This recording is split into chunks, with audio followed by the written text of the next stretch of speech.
നല്ല രസമുണ്ട് first half. നമ്മൾ എക്സ്പെക്ട് ചെയ്ത പോലെ തന്നെയാണ്.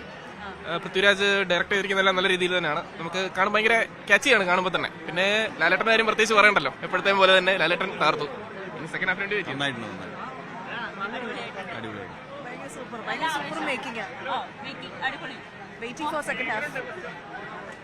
അടിപൊളി, ഒന്നും പറയാനില്ല.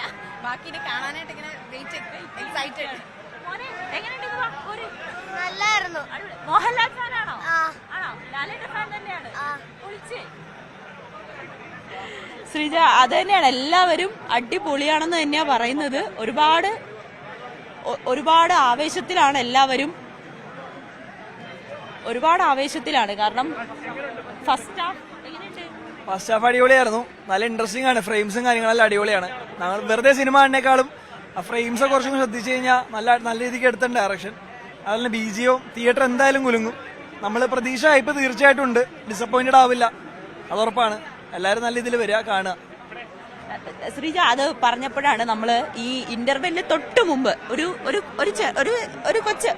കോളേജിൽ പഠിക്കുന്ന ഒരു യുവാവ് യൂണിഫോം ഉള്ളിലിട്ട് പുറമെ ഒരു ബ്ലാക്ക് ഷർട്ടൊക്കെ ഇട്ടിട്ട് ഇറങ്ങിപ്പോയി ഇന്റർവെല്ലിന് തൊട്ട് മുമ്പ്. പടം കഴിഞ്ഞില്ലല്ലോ എന്ന് ചോദിച്ചപ്പോൾ അല്ല, 9:30 എക്സാം ഉണ്ട്, അപ്പൊ അതിനു മുന്നേ കോളേജിലെത്തണം, എക്സാം എഴുതിയിട്ട് രാത്രി ഷോ ബുക്ക് ചെയ്തിട്ടുണ്ട്, അതിന് സെക്കൻഡ് ഹാഫ് വന്ന് കാണും. ഫസ്റ്റ് ഹാഫ് രാവിലെ വന്നിട്ട് പോയി, സെക്കൻഡ് ഹാഫ് ഇനി രാത്രി വന്ന് കാണുന്നു.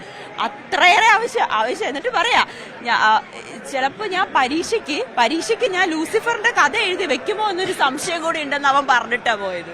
അതെ, അതിൽ ആ കൊച്ചു പറഞ്ഞത് ഇന്നത്തെ എക്സാമിന് ഞാൻ ലൂസിഫറിന്റെ കഥ എഴുതി വെക്കുമോ എന്നൊരു സംശയം കൂടി ഉണ്ടെന്ന് പറഞ്ഞിട്ടാ അവിടെ നിന്ന് പോയത്. എന്തായാലും അവന്റെ പരീക്ഷ നന്നായിട്ടിരിക്കട്ടെ എന്ന് കൂടി നമുക്ക് പ്രാർത്ഥിക്കാം.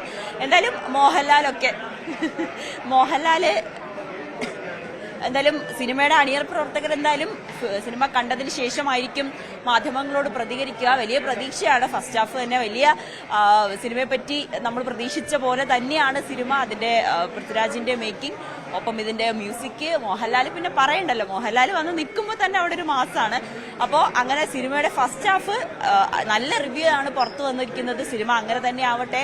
നമ്മുടെ അഭിമാനമായി തന്നെ ഈ എമ്പുരാൻ ലോകമെമ്പാടും ഒരു പാൻ ഇന്ത്യൻ ലെവലിൽ തന്നെ അറിയട്ടെ. മലയാളത്തിനും ഇത്രയും വലിയ ബിഗ് ബഡ്ജറ്റ് ചിത്രങ്ങൾ ചെയ്യാൻ കഴിയുമെന്ന് പൃഥ്വിരാജിലൂടെയും മോഹൻലാലിലൂടെയും തെളിയിക്കാൻ കഴിയട്ടെ എന്നുള്ളതാണ്. എനിക്ക് തോന്നുന്നു നമ്മൾ ഈ ഒരുപാട് സിനിമകൾ നമ്മൾ കണ്ടിട്ടുണ്ട്, നമ്മൾ റിപ്പോർട്ട് ചെയ്തിട്ടുണ്ട്, പക്ഷേ അവിടെ ഒന്നുമില്ലാത്ത ഒരു തരം അത്രയേറെ ഹൈപ്പ് എന്നല്ല, അത്രയേറെ ആവേശമാണ് നമുക്ക് ഈ സിനിമയുടെ ഇവിടെ റിപ്പോർട്ട് ചെയ്യാൻ തിയേറ്ററിൽ വരുമ്പോൾ. കാരണം ഇത്രയും ഒരു ക്രൗഡ് ഞാൻ ഇതിനു മുൻപ് നമ്മൾ പല സിനിമകളുടെ റിവ്യൂ എടുക്കാൻ പോയിട്ടൊന്നും കാണാത്തതിന്റെ ഒന്നിത്.